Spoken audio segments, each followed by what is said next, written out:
Overfitting. When a machine learning model learns the training data too well, it memorizes specific patterns, noise, and outliers instead of learning the underlying general patterns that would help it perform well on new data. Think of it like a student who memorizes answers to practice questions word for word instead of understanding the concepts. They ace the practice test but fail when questions are worded differently on the real exam. Imagine training a spam filter on a small dataset where every spam email happens to contain the word free.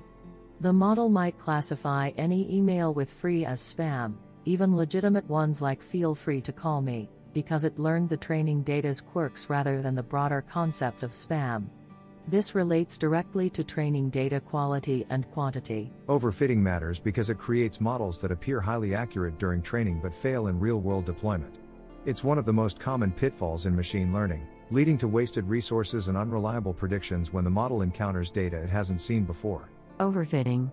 The key is balancing model complexity with generalization ability, ensuring your model learns patterns that transfer to new data rather than memorizing the training set.